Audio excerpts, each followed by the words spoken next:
नवी मुंबईतील नेरूळ पश्चिम प्रभाग क्रमांक 84, 87, 93, 94 आणि 95 मधील नागरी वसाहतीच्या सदस्यांच्या समस्या जाणून घेत त्या लवकरात लवकर सोडविण्याचे आश्वासन शिवसेना उपनेते विजय नहाटा यांच्यातर्फे देण्यात आले।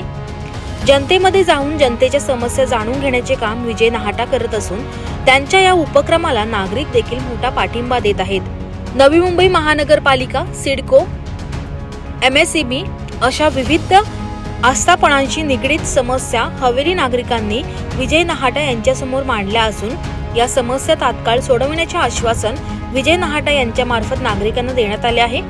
या संदर्भात विजय नहाटा काय म्हणालेत आपण पाहूयात। आज नेरूळ पश्चिमेमधील प्रभाग क्रमांक 84, 87, 93, 94, 95 या प्रभागात ज्या सोसायट्या आहेत, कोऑपरेटिव्ह हाऊसिंग सोसायट्या, तिथल्या पदाधिकाऱ्यांना या ठिकाणी बोलवण्यात आलेलं होतं आणि मोठ्या संख्येने सगळ्या सोसायट्यांचे पदाधिकारी या ठिकाणी हजर होते। त्यांना येताना त्यांनी लेखी स्वरूपामध्ये त्यांच्या मागण्या सादर करायला सांगितल्या होत्या, त्या घेऊन आले होते आणि त्यांच्याशी प्रत्येकाशी 1 to 1 चर्चा करून प्रत्येक अडचणीवर काय आपल्याला इलाज करता येईल, त्यांच्या कामावर इलाज करण्यासाठी महापालिका आहे का, सिडको आहे का, MSEB आहे का, पोलीस आहे का, याच्याबद्दल चर्चा करून प्रत्येक अर्जावर नोंदणी करण्यात आलेली आहे।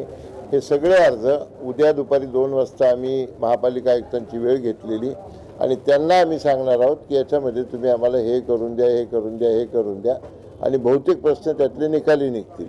आता फक्त अडचणीचा विषय कंडोनियममधल्या कामाचा आहे, त्याबाबत त्या धोरणाबाबत महापालिकेच्या उद्या आम्ही सगळे मंडळी जाऊन त्यांच्याशी चर्चा करणार आहोत आणि ही सगळी मंडळी जी आहेत यांचे छोटे छोटे प्रॉब्लेम आहेत ते येणाऱ्या 8 दिवसामध्ये संपलेले असतील। व्हिडिओ जर्नलिस्ट मुशाहिद शहासह पंकज बेनवंशी, आवाज टुडे, नवी मुंबई।